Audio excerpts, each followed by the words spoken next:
Bro, all I wanted to do was go home. I just wanted to go home. So out of frustration, I just throw out to Vince, F it, bro. Have Sean put him in the sharpshooter and have the referee call for the bell. The meeting ended on that note, bro. I did not know what they were going to do that night until I sat there and I saw it. You are now listening to the Ringside Renaissance Wrestling Podcast.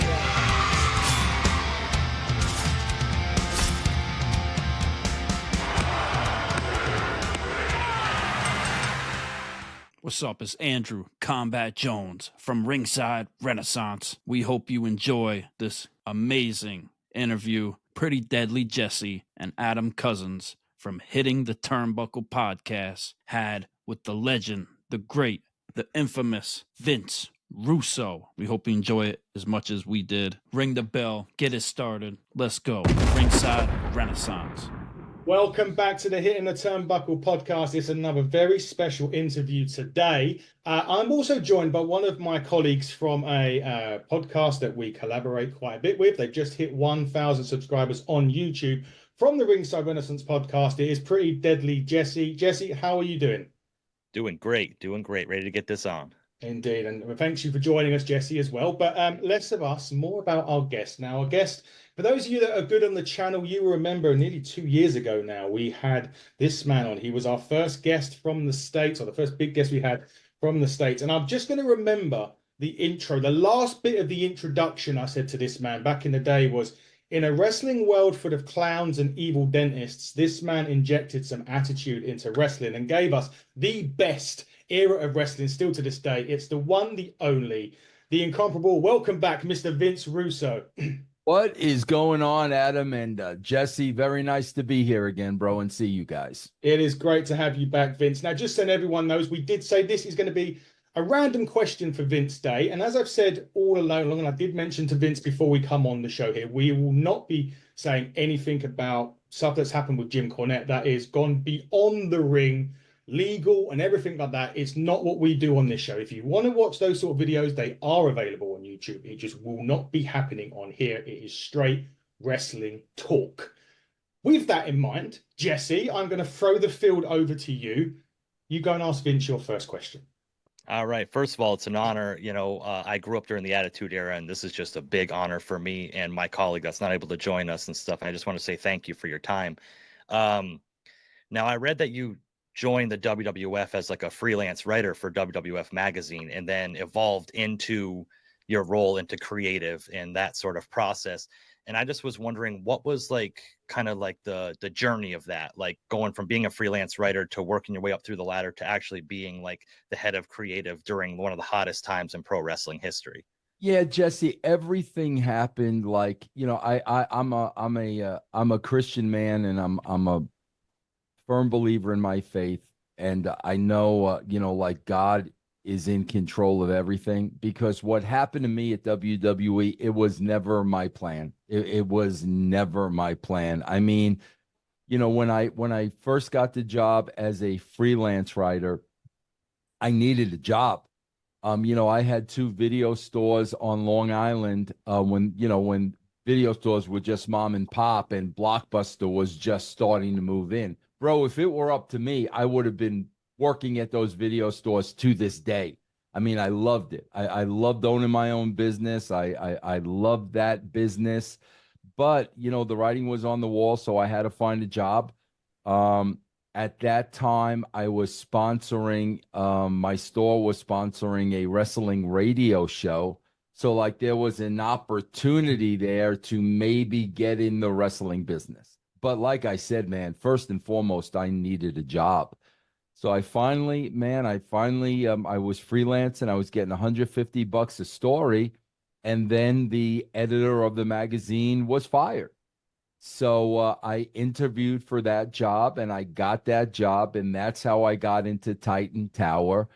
And even as a writer of the WWE magazine and the editor, I was 1,000% happy with that. I remember, when they hired me, I was making $60,000 a year. I thought that was all the money in the world. And I had no desire, dream, thinking. I was not thinking about writing for television at all. I did not have, that was not my plan. Everything just started to organically happen. And, at that time, just like I am now, I was working there and I was very outspoken about the product. I thought the product was bad, just like I think it's bad now. And I was very outspoken about it. And, they were losing more and more and more viewers on a weekly basis. And I think it finally came down to, Vince McMahon, put your money where your mouth is. And I did. And, we started working together very closely, and the rest is really history. Yeah, very, very interesting. And obviously, that moment in time was great for all of us because that's when it really, wrestling just hit it. And as you said, it's never hit the same since, that's for sure. My first question is more to do with the present. And I don't know how much of TNA that you see, but we are on this. We have a good relationship with TNA. We're media over here for TNA, so we get a lot of their roster on. Been following them for quite some time, even the bad times and up to where they are now. I think right now, or last couple of years, they've been going in a trajectory, quietly going back up. They went really low, obviously, and they've started to hit up, and the partnership with WWE is seemingly working for both parties. But what do you think they need to do? Is it a big TV deal that they need? What do you think they need to sort of get it back to take it to the next level, so to speak? Well, I think, Adam, I think it would depend on what you would consider the next level, because here's what happened, bro. Man, I remember, back around WrestleMania 1. Yeah. This was the catchphrase, the World Wrestling Federation, what the world is watching. And bro, that was true. The world was watching. Bro, the wrestling industry has whittled down the world to a niche audience. And they did that. No, nobody else did that. They did that. So, Adam, in answer to your question, I don't know if there's anything they can do, because I think the business has become a niche business. And I don't know if it's too late to once again grow to the heights that it was once at. I kind of feel like in a lot of ways, the world has just passed the wrestling business by. And yeah, man, it does have its niche audience, and X amount of people will watch it every week. I just don't ever see it going back in the mainstream. And you would think, especially with the Saturday Night Main Event going on NBC, well, that's a great opportunity. But when I tune into NBC and I see Sami Zayn and R.D. McDonough and all these other people, is that going to make me a wrestling fan again? I mean, we don't have the Macho Mans and the Jake Roberts and the Roddy Pipers we don't have those people anymore. A lot of wrestlers today are simply that, wrestlers. And I don't think that is going to recapture the world. I just don't. No, interesting. Jesse? Yeah, so I'm a watcher of your podcast, The Brand, and I enjoy it very much. I haven't paid the 99 cents yet. I'm going to, don't worry, I heard about it. But I see like old talents like Al Snow comes on, and Al Snow's like, I back in the Attitude Era, like everybody wants head and stuff. It's just I was too young to kind of understand at that time, but I get it now. But so seeing that and seeing some of the talents you work with today and stuff like that, what were some talents that you most enjoyed working with or writing for or being creative for, during your whole stint as the being on creative? And on the flip side, maybe some of your least favorites, some of the ones that were hard to work with or hard to deal with or hard to come up with a character for. My favorite ones were definitely the creative ones, where you could really open up the envelope. And like three that come to mind immediately, obviously, is like a Goldust or like a Val Venus or like a DX. I mean, we did so much stuff with DX that was so outside of the box, so that really, those three really enabled me to be creative and open it up. Taker, my God, the whole Taker Kane story, Paul Bearer, you know, because you had real characters. You had real characters, so you could really open up now. Bro, I'll be honest. The people who were always difficult for me to work with were the people that took it way too seriously, bro. The people that were borderline convinced that wrestling was real, that kind of bought into their own hype. Those were the people that were really, really the hardest to work with because, bro, this is a work. This is a television show. This is not real. And when you had some people that were just buying into it like it was, those were probably the hardest people to work with. Yeah, definitely. So just to touch back on next, we're going to talk ratings now. I mean, back in the action, I know it was like you would literally do it by a quarter or by segment to see what was gaining or garnering the audience's attention. And if it was Sable in a t-shirt throw out at 11 p.m. or 10 p.m. and that was hitting 3 million, it would be on week after week after week. How important is it even a thing now? So we know we talk about AEW and their ratings and they can barely draw a number.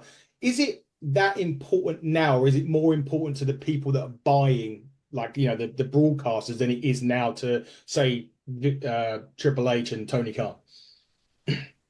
Yes, I don't understand exactly what are you asking me, Adam. Just say that again. How important is our ratings? Is important now as they were in the Attitude Era? I think they are because first of all, like the WWE will always throw out the social media numbers. Yeah. Bro, how are those numbers verified?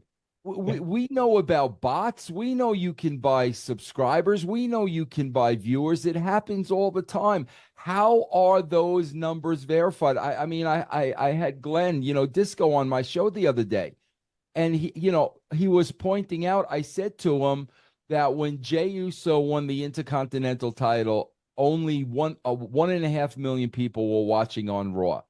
So Glenn turns around and says, "Oh yeah, but 42 million people watch the clip on social media."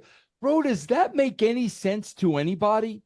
You're really going to tell me that 42 million people watched it on YouTube, but only 1.5 million? Those numbers don't make any sense to me. So, as far as I'm concerned, I don't think the social media numbers carry the weight that the WWE tries to make you believe they do. The numbers are documented. Like those are real numbers. Nobody can make up those numbers. They are measuring those numbers in a way where they could prove those numbers. So, yes, I do believe those numbers are still important. And those are the only numbers the network cares about. The network could care less about their social media and their TikTok and their Instagram and all that crap. They care about the show because that's what they're selling their advertising on. Yeah, sure. Definitely. Go on, Jess. Yeah, so we're talking about characters, and you talked about Goldust, and then you talked about just now Disco Inferno being on your show and stuff. Now, when you created some of these characters or some of these storylines, gimmicks, whatever you want to call it, is there any that when you created it you saw like some of yourself, and not to say you'd walk around with like flashy disco pants or like a gold onesie or anything like that? If you did, you don't have to tell us, but like, is there any of these characters that you developed that like you closely said, oh, this is Vince Russo on a grand scale, like up to 100? Just really my character on WCW, right? Because my thing was, bro, you got to understand, man, I have dealt my whole entire life with people hating people from the Northeast. I've dealt with it my entire life, bro. I've dealt with it before wrestling, and I dealt with it times a million in the wrestling business. That is at the core. I know Adam brought it up. That is at the core of my issue with Jim Cornette. Jim Cornette hates people from the Northeast, period. Hates them. Add to that my accent, my confidence, my swagger.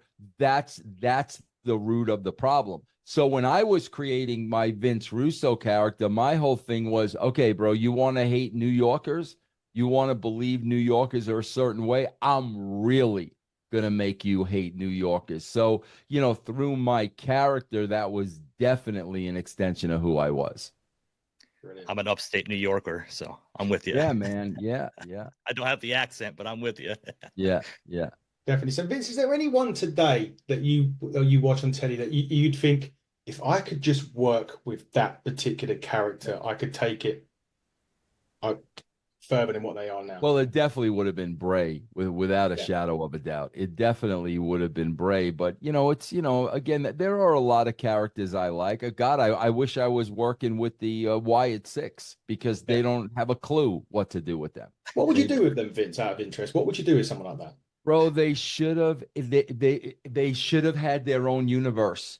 They should have never married it to the show. They should have all lived in a house. We didn't know where the house was, and if you wanted to confront them, you had to go to them. They should have had their own alternate universe, bro. That's what it should have been, because the way they did it, the writing was on the wall that, bro, they're just going to become other wrestlers on the roster. Yeah, bro, you're going to have these guys are going to be in the Royal Rumble. Yeah, they're just going to be other wrestlers on the roster unless you kept them totally separate from the show. So, I mean, to this day, I would love to be working with that group. I'd love to be working with guys like, I love Drew McIntyre. yeah. And I'd love to be working with him, so yeah, I mean, there are some people that I would really enjoy working with. I never got to work with Cena, bro. I would have loved to work with John Cena. So yeah, man, there are definitely some people I wish I could have worked with. Just to touch on the White Six, because Jesse, we were talking off air, and you were saying that it's kind of that mystique value of them. Kind of they buried Chad Gable and the American Made anyway. And then they've now just once again disappeared off the face of the earth again. Waiting, I personally think Judgment Day, we kind of agreed that Judgment Day are next. But you are right though, Vince, because they are now just roster members, aren't they? There's nothing special about the Wyatt Six now that perhaps there was when these QR codes kept popping up. Bro, when they did that first thing, that was awesome. Remember, we thought they killed everybody in the back. I mean, that caught my attention. But I knew, bro, like I just knew they're not gonna know where to go with this, man. And here, bro, when you got wrestlers running the company, when you got Triple H running the company, and it's always gonna go back to wrestling, because that's what they know. It's always going to go back to wrestling. And like I said, man, those guys have just become other wrestlers on the card. Yeah, definitely. So go on. Yeah, sorry, I didn't mean to interrupt. Oh no, you're good. You're good. I have a bunch of thoughts on Wyatt Six. I'll leave that one alone though. But so you just mentioned Drew McIntyre, and my co-host on my show, Andy Combat Jones, shout out to him. He is like the biggest CM Punk fan in the world, and we have both kind of agreed that this whole CM Punk Drew feud since CM Punk returned in WWE has been the best thing on wrestling television. It's been compelling. They built a storyline around a bracelet. CM Punk was injured, and it still just added tension and heat the whole time. That's kind of our current favorite storyline, and where we are kind of, that's like where we're in our pocket when we watch pro wrestling, because it reminds us of Attitude Era type style. Now I just want to know your thoughts on the feud, how you think it went, and what are some of your current favorite storylines in wrestling today. Well, I'll tell you, bro, like there's a couple of things I don't like about it. Bro, first of all, you got to understand something with me, and I'll be the first one to admit this. I got a very short attention span. I really do, bro. When something starts going way too long, you've lost me. And that's not wrestling. That's across the board, bro. Across the board. I mean, bro, I will put on a video on YouTube because I'll see it's only 3 minutes long, and after a minute it loses me. So I have a very short attention span. I think it's gone out. I think it's gone on too long, bro. I've seen too many promos of them saying the same exact thing. I've seen it, bro. Okay, I get it. I understand it.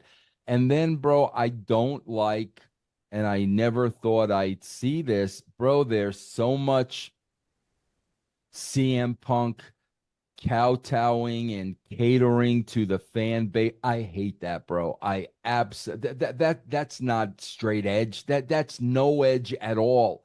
I mean, that's, kissing the ass of the marks, bro. And to me, if somebody else wants to do that, that's fine. I don't like CM Punk doing that. That is just my opinion.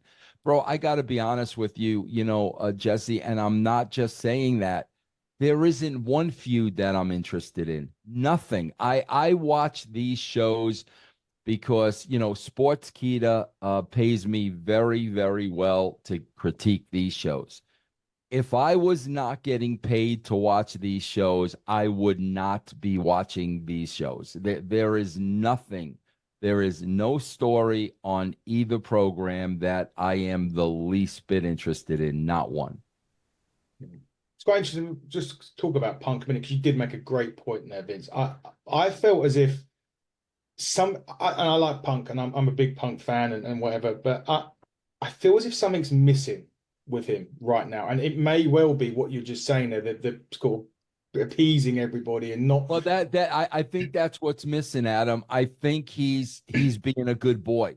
You know what I'm saying? Based on the history and everything that happened, I think, and then going to AEW and what happened, I think now he is being such a good boy. No problems, no issues, and I think that's the CM Punk that we've seen, but that's been coming across on camera, bro. I mean, and that's the part where I think, and again, bro, this is just my opinion, but I think that's the part where he's losing a little bit of his edge.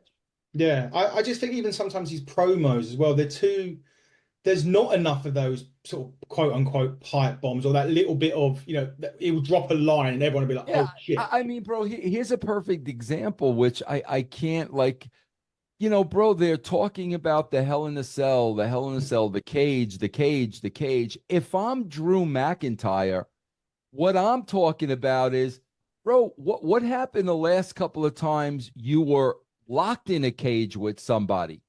Bro, it was UFC and you got your ass handed to you. Like, that's where I would be going.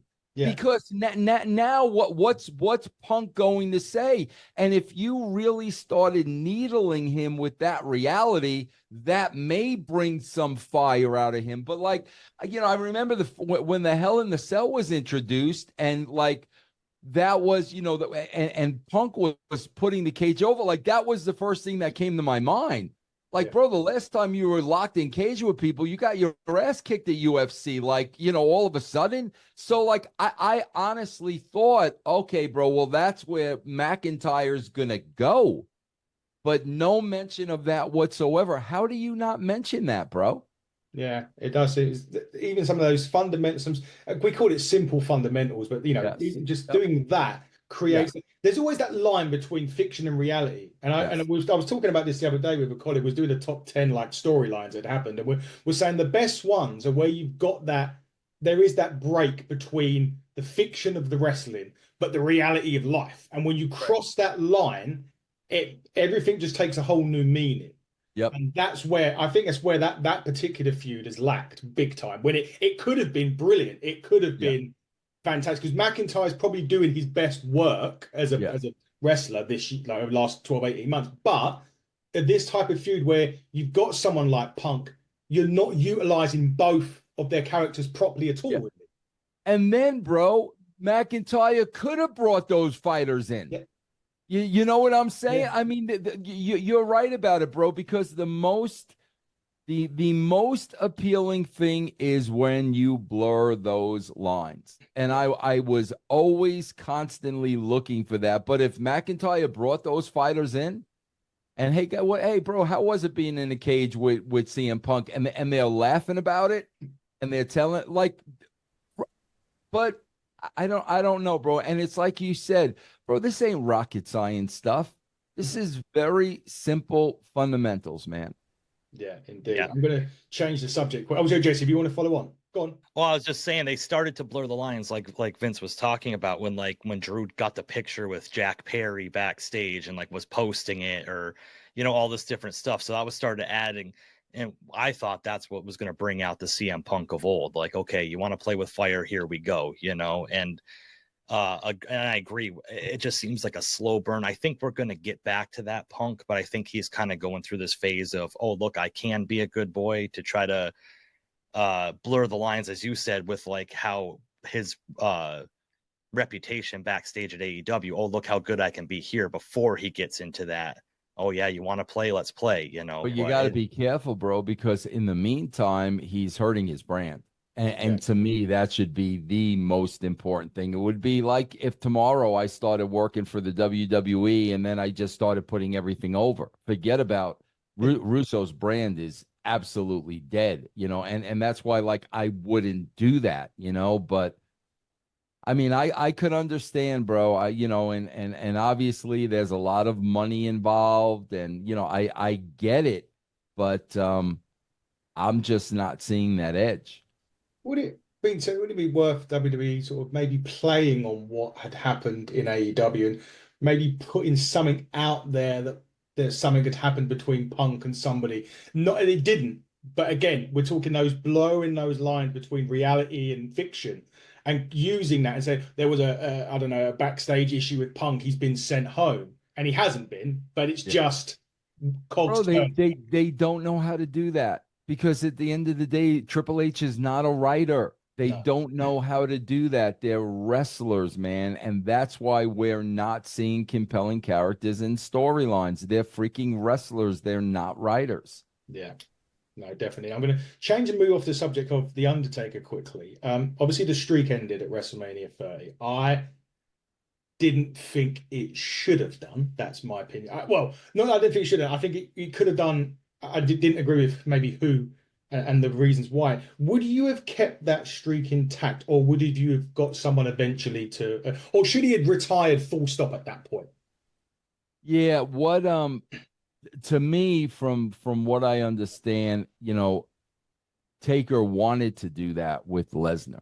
So I mean, to me, that's I would have respected his wishes. Like, if that's something he really wanted to do, I would not have said no to him. I would have done what he really wanted to do. I think it would have been a lot better if he had retired for a little bit after that, and then they really, really, really built to a comeback or a rematch. I think that would have been huge. But again, just not being there and not knowing the circumstances, I don't know why they booked it the way they did. But if it was his wish to drop it to Lesnar, I would have respected that. Yeah, I don't know if it. I don't quite know. I think there was talk of, on that day, Vince McMahon come up to him and said, "You're losing," and rather than, I think it was always built that he was going to win up until that day, and then a change of direction. Yeah, if I would have, I would not have made that decision. No, I don't know. I just don't think he should. Because I think after that, I don't know, Jesse. Maybe I'll bring you in this.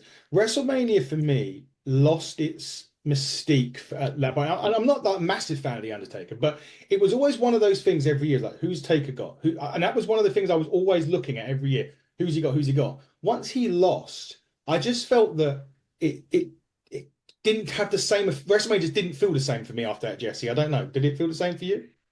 No, but to be devil's advocate for a minute is like,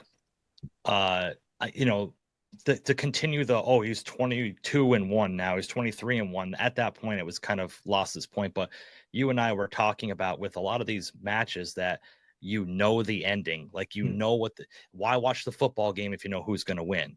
So at the same time, I can kind of see where they were coming from with, okay, if we knew Undertaker was going to win every WrestleMania match, it would lose its mystique at that point too. It would be like, look what they're. I hear you, Jesse. But look what they're doing now, bro. Oh, you know the finish of everything. Like, there is no point whatsoever to watch anything, bro. I mean, that's a big part of the issue, man. You know every single thing they're gonna do, and then when they do go against the grain, it doesn't make any sense. Braun Breaker losing to Jey Uso, no doubt, bro. Braun did something backstage where that was a punishment, because there's no way in their right minds, if they had a clue to anything they were doing, that they would have took that belt off of him unless that was a disciplinary action to put him in his place, because that made zero sense. Yeah, I was literally, that was actually one of my questions. That as much as don't get me wrong, I like Jey Uso major over with the crowd. You can see that shirt sales bang. I know that's important because it's making the company money, but I didn't get it, because for me, Braun Breaker is what they. I don't know. Maybe correct me if I'm wrong with this, but the Intercontinental title to me, when I was growing up, was always that stepping ladder, testing the water. How are you going to be as a champion if we put the big strap on you, the main one, the world title? For me, Braun Breaker is, and I know he had a little backstage thing with Gunther there at one point, but for me, I honestly thought he was going to have a long run, and perhaps maybe they will bring it back on him shortly. I don't know. And then he was going to drop it, I don't know, at a certain time. And then he was a bit like Gunther, going to go straight for the gold. Because for me, he's got everything. And I agree, it made absolutely no sense for Jey Uso to win it, especially if he's moving on to what we are assuming going to be going back and joining Roman at some point to go against the existing bloodline. Bro, it made no sense. It made no sense for freaking Sami Zayn to be Gunther. That made zero sense. All that did was hurt Gunther. Gunther could have forfeited the Intercontinental. It's happened a million times. Forfeited the Intercontinental title because he wanted to go for the heavyweight gold. That's what you could have done, because Sammy beating Gunther did not make Sammy more believable, because not one person believed that he could beat Gunther. So what it did was it hurt Gunther. And that's what I mean, man. They make decisions like that just don't make any sense, bro. Yeah. No, it did. Go on, Jesse. Back in the day, like, Gilbert was over with the WWF crowd. You weren't going to put the Intercontinental title on Gilbert. Exactly. He doesn't, and Jey Uso does not need the Intercontinental title. Obviously, clearly, he does not need it. So that's why, man, I'm always looking to give him the benefit of the doubt. And a Breaker probably said something he shouldn't have said. He probably pissed somebody off. And okay, bro, we need to get this guy back in his place, because switching that title made no sense, bro. Absolutely zero sense. Go on, Jesse. Yeah, so I feel a lot of the problems, maybe creatively, or it portrays on the camera, is we hear back in like the Monday Night War days, Attitude Era, Nitro, the NWO, there was all this tension backstage. Everybody was fighting to be the best. Everybody was fighting for their spots. And now it just seems like it's a big, happy He-Man, woman hate. Well, I guess I got women in there too, but you know what I'm trying to say. It's like a big club now, And I was just wondering, because you were at backstage at both WWF and WCW up in their heights. Like, what were the feelings like backstage? Was it ultra competitive? And how do you feel like that is lacking today? Well, yeah, bro. The big difference, and the reason why it's night and day, is because you got guaranteed contracts now. Back then, bro, they were still independent contractors. And bro, back then when I was working, bro, these guys were businessmen, and it was all about money. It was all about money. It wasn't about social media and 5-star matches. It was all about money. And there were no guaranteed contracts. And that's why it was every man for himself and very, very, very competitive. Once it becomes about guaranteed contracts, bro, that competitiveness is out the window. You're getting X amount of dollars, no matter if you're on the bottom of the card, the middle, or the top of the card. That really took the competitiveness away from it. And I think that really, really hurt the business in the long run. Yeah, I think so. It definitely does. It definitely doesn't seem that way. So you had Rock, Austin, Triple H, Taker, and they all wanted that championship. They all wanted to run with the company. WCW obviously had Hogan, Hall, Nash, Goldberg, Sting. You had people there that really wanted to be the best, and not only did they want to be the best, they wanted WWF or WCW to be the best. So you had to kind of work. And you're right, maybe the guaranteed contracts are like, well, I could earn $850 a year and be injured for 3/4 of it, or limited dates, which is another big thing now, isn't it? Limited date contracts where I only work 30 events a year, so it doesn't matter anymore. Bro, it's the equivalent with, my biggest complaint is the creative because to me, it looks like they're not trying. You're not trying. And why are they not trying, bro? Because the money's in the bank. They've already gotten the money from Saudi. They've already gotten the money from Netflix. They've already gotten the Peacock money. They've already gotten the USA money. The money's in the bank. There's no reason for them to try. Whether they draw 1.5 million viewers or 10 million viewers, they're getting paid the same. So the problem isn't just with the boys, it's with the company as well. That's why they're very complacent. That's why there's always the feeling of like them just running in place. The money's in the bank. There's no incentive for them to try any harder. And that's what I see on television every single week.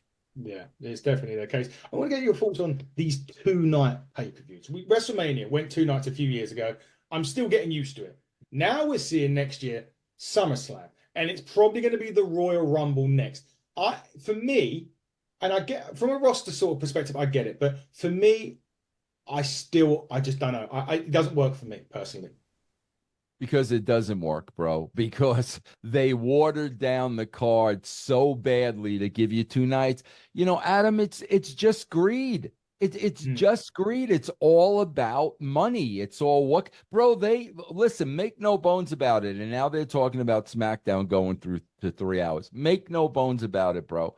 When they took that money for the 3rd hour of Raw, they 1,000% bastardized their product.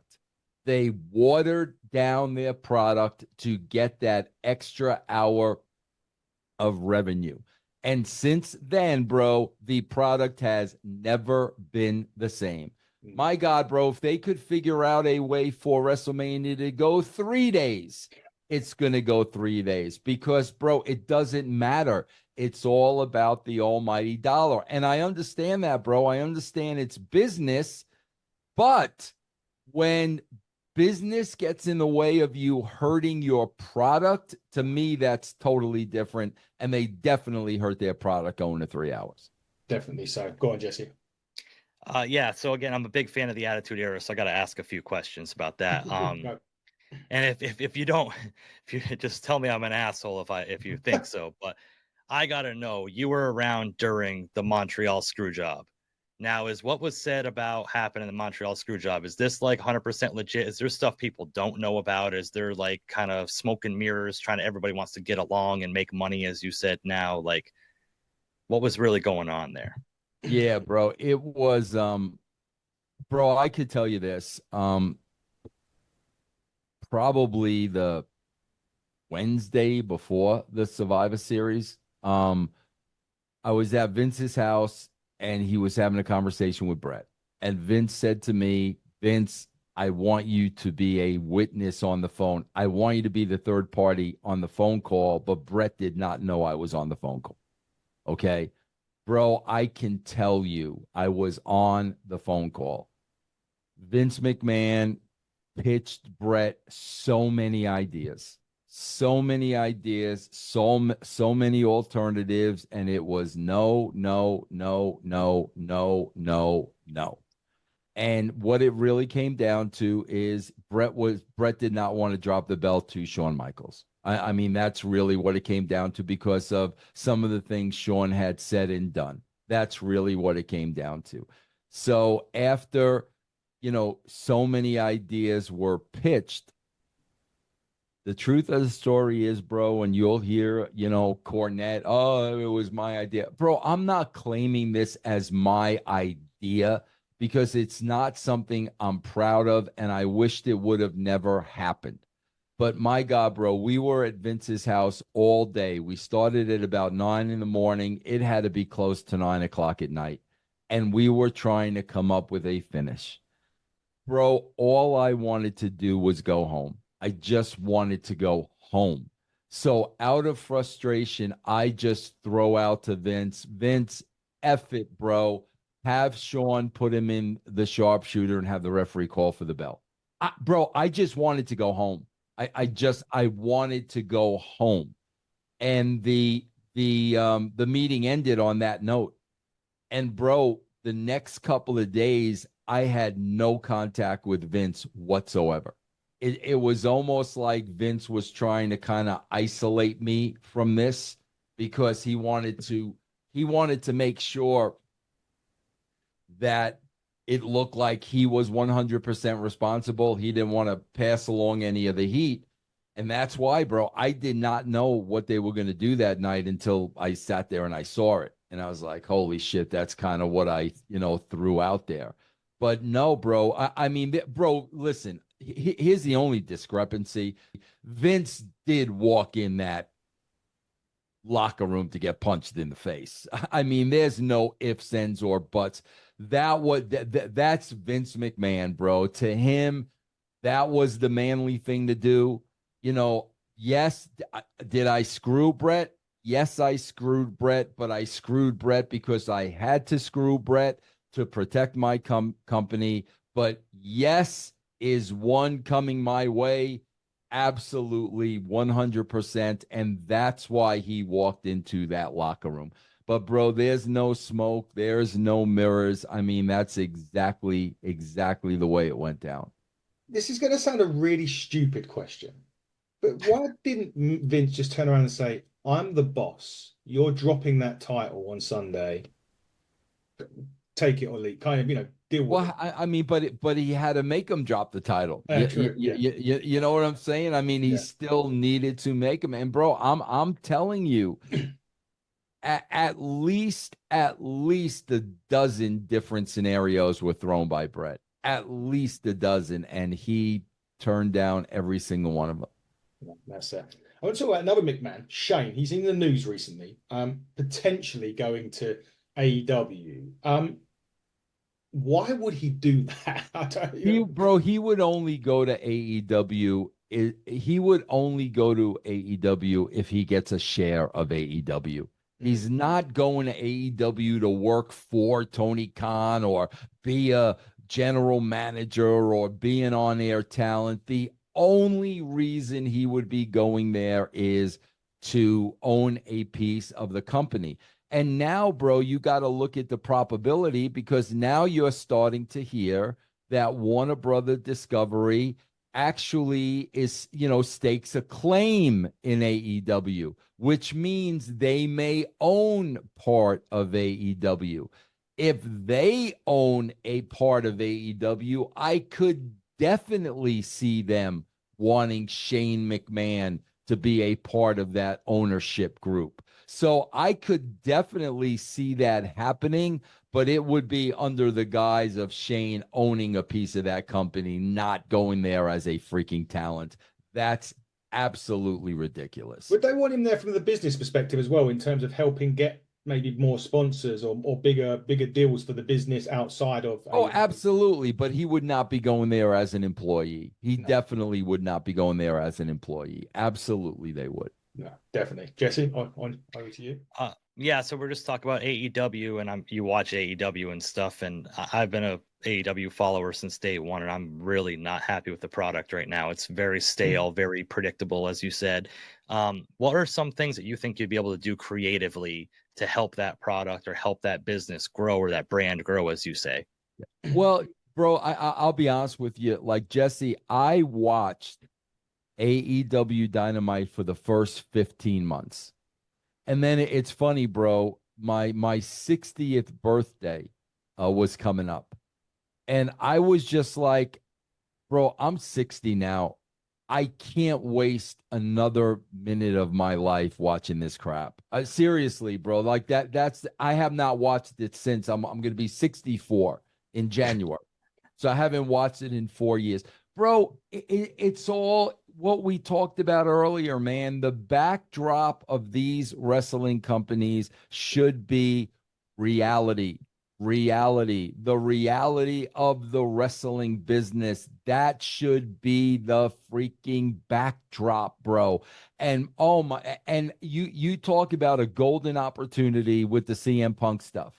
They had a golden. Do you guys know? This is a fact. When the Montreal Screwjob went down, And we had our production meeting the next day. And after the production meeting, the only people left in that room were the inner circle. It was like me, JR, Bruce, Pat Patterson, Jerry Briscoe was in there. Kevin Dunn was in there, the inner circle. Bro, they wanted to sweep the entire incident under the rug like it never happened. And I sat there and I'm like, are you people nuts? This is history, bro. Nothing like this is ever going to happen again. And you got to understand, man, that's when Nitro was kicking our ass. Mm. I said, bro, we need to take advantage of this. And that's when Vince went down to the studio and cut the Brett Screwed Brett promo, and Mr. McMahon was born. The rest is history, bro. They had so many opportunities to play that realism, that worked realism, and they just choose not to. That's, to me, if I was running either company, that's what I would get back to, the reality of what's really going on behind the scenes. Yeah. Well, I was literally said, when this happened, when it happened with Punk initially at AEW, I said, there's money in that. Yeah. And all they had to do was agree to work, be professional and work together. Yep. And it could have, they can't even pop they're struggling to hit 700,000 viewers now. But if they'd done that back then, they'd be hitting that million, 1 million, 2 week in, week out, because people would tune in to want to find out what happened. It's like Austin McMahon. People wanted to watch Raw because what is Austin going to do? What is McMahon going to do? Who are DX going to come out and parody this week? But that's the problem, Adam. When you look at Triple H, when you look at Tony Khan, they're not writers. Nope. That's the problem. They're wrestling people. Paul Heyman is a they're wrestling people. So everything always goes back to wrestling. They're not television writers, bro. That's what you're missing. Yeah, definitely. So final question for me, Vince, as we start to pack up. This one may be a long one, so hence why I've given it a bit of time. So it's a hypothetical scenario. You're in charge of a company, unlimited checkbook, right? You're going to do a debut show. What city do you do it in? Who are your top 5 male and female talent? Who's your commentary? And who's the backstage producers and helping out? Are you talking about just the WWE? No, anyone. Anything you want. Anyone, any company. Well, you definitely got to do the show in New York. I mean, I can't see doing it anywhere else, man. So I'm allowed to pick 5 talents. Of what? 5 male, 5 female. Bro, that's tough because I'm telling you, not a lot of people come to mind, man. I'm just being honest with you. Just choose 5. Don't worry about 5 of each. Just 5. I would definitely take Drew. I would definitely take Charlotte. I would definitely take her. It's hard, bro, because I am not a fan of Seth. I am not a fan of Cody. Oh, I would definitely take Roman. No doubt I would take Roman. I don't know if The Rock counts, but you definitely got to take The Rock. I would definitely take The Rock. My God, bro, when I look up and down at those rosters, man, I would definitely take Bo Dallas. Yeah. He's brilliant. I mean, what we've seen him do is absolutely brilliant, and they're totally wasting him. Gable's a great heel. Gable's a great heel. I love. Oh, bro, I think, and he trained here in Colorado. They, without a shadow of a doubt, have missed the boat on Otis. Oh my God, have they missed the boat? He could have been such a huge freaking baby face, bro. They missed the boat on him. Those are just names. Oh, well, whatchamacallit, bro? Far and away, Jade Cargill and Bianca. Oh, without a shadow, they're superstars, bro. They are absolute superstars. I like Priest. Yeah, I would love to work with Priest. I think Priest is a star. I think Rhea Ripley's a star. Yeah, but all these people that I'm mentioning, they are no way, no how using them to the best of their capability. I'm a fan of Gunther. Yeah. They're no way, no how using them to the best of their ability, bro. Who's the commentary team?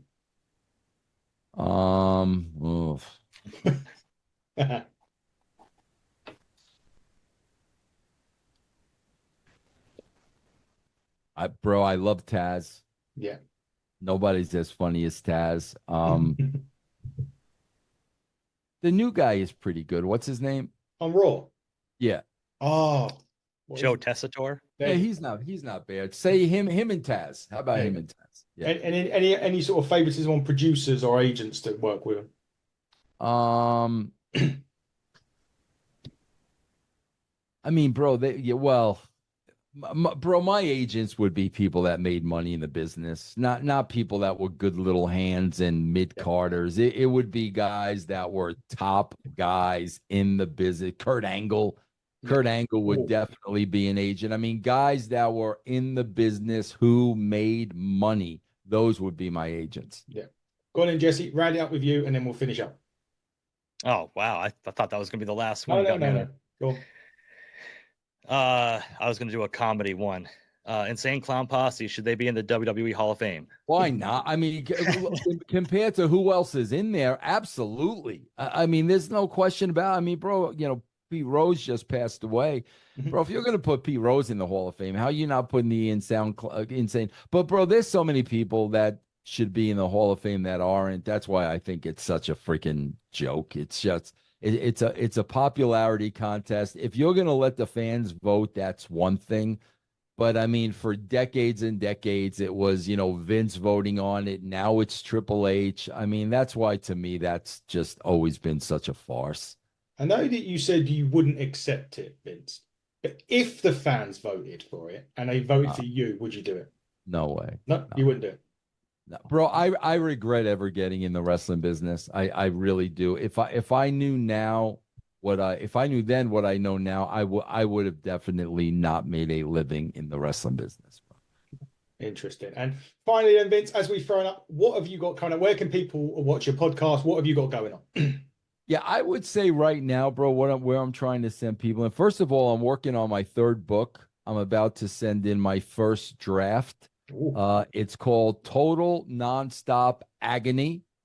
And the book picks up when Hogan and Bischoff came into TNA. That's where it picks up, and it goes right through to where I am today. So, I'm looking forward to that. I would say right now, guys, if you've never been a Patreon member, go to patreon.com/Russo TWC, and you can get a free week of the brand, man. You could test us out. You could hear all the shows. It costs you absolutely nothing. Go to patreon.com/Russo TWC. Brilliant. There we go. Jesse, for you, where can everyone follow the Ringside Renaissance, and what have you guys got coming up? We're Ringside Renaissance on YouTube. It's RR Wrestling Pod, I believe, on X. We got a lot of great stuff coming up. We actually got some independent wrestlers from our area that actually want to come on and kind of air some beef and get their storyline moving forward. Hopefully we can get that on. And just come connect with us, man. We love connecting with everybody. It's been a really great ride.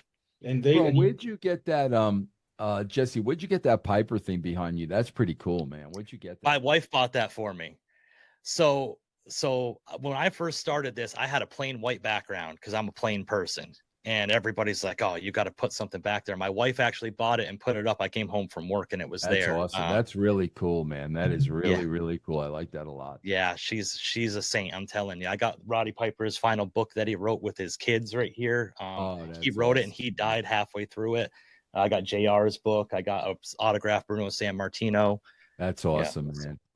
That's Bruno right there with the white frame gimmick. Oh, wow. Yep. Okay, wow. I met him at the Pro Wrestling Hall of Fame in Amsterdam, New York. He autographed that for me. Yeah. Bro, how silly. What percentage of wrestling fans today do you think have no idea who Bruno Sammartino is, bro? Quite a lot. Such a high percentage. Man, though, I go back to Bruno and oh my gosh, bro.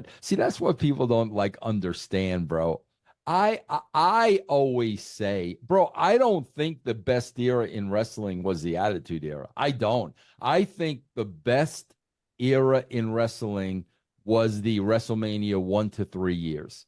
I think that's where it really, really, and I say that all along. And then just going back to Bruno's time, like, bro, people that I say that all the time, Adam, people that think today's wrestling is great, they didn't watch that wrestling back then. No. They have no idea. They have no idea what wrestling used to be because they've never seen it. If you're saying today's brand of wrestling is great, you never saw Bruno Sammartino's era ever. No, definitely not. I got a picture of my brother actually with Ivan Koloff wearing the chains and everything else here. Another guy who's not in the Hall of Fame. What a joke. Ivan Koloff not in the Hall of Fame. Come on, bro. Man, I got a picture of me drunk in a bar with Jimmy Superfly Snuka. I got a bunch of stuff around here. Yeah, man. Yeah. Unbelievable. Those were stars, bro. Those were stars. They were indeed. Vince, will leave it there. You can follow us at HTT Buckle on Twitter and Instagram. Hitting the Turnbuckle Podcast follow us HTT Buckle on X and YouTube. Hitting the Turnbuckle Podcast on Instagram. And we're going to be back with somebody, Vince, who you know very well next week. We're going to be back with, funnily enough, Eric Bischoff next week. Oh, boy. Will be joining us for the third time. We've had 2 other shows with him. But thank Vince, honestly, thank you so much for taking the time out of your day to come and talk to us. It's an absolute no problem. It was a pleasure, man. Good luck with your shows. Anytime I could do anything for you, just let me know, man. Thank you, Vince. I really appreciate it. We'll let you get back to your day now, Vince. Thank you so much for coming on. All right, take care, guys. Okay, Vince. Bye-bye. And that's him gone, Jesse. We're still live, though. We're still on the show. But how was that for you, man? Your first interview, Vince Russo. How about that? Great. It was a great time, man. It was a little bit interesting to hear his disdain for the business, as much as it is. But yeah, he's a great guy. He seemed very, very personable, and it was nice to kind of have the interaction and for him to be interested in stuff with us beyond like, okay, just ask the questions, I'm gone. Yeah, so exactly. I enjoyed that. Exactly. So, guys, as Jesse said on the show, make sure you follow Ringside Renaissance. They do some great stuff. They've got some Wyatt 6 stuff going on as well. Go and see that. Go and check out all their review shows and Bad Blood, AEW, WWE, the lot. They've got all that coming up. Like I said, we're with Eric Bischoff next week. We're also with Psycho Boy Fodder next week as well, ex-NWA talent. Layla's coming on in a few weeks' time as well, so don't forget to check us out. Check Ringside Renaissance out. Check Hitting the Turnbuckle out. And be sure to check all of us out on our social medias. But until next time, everybody, he has been Pretty Deadly. Jesse, sorry I haven't got your music, but I can say, yeah, there you go. That's right. It's trademarked. Yeah, we got a trademark. You got to trademark that. Yeah, I have been the Hitting the Turnbuckle frontman, Adam Cousins, and you were watching the legendary Vince Russo. But until next time, everybody, buckle down, stay safe, and goodbye.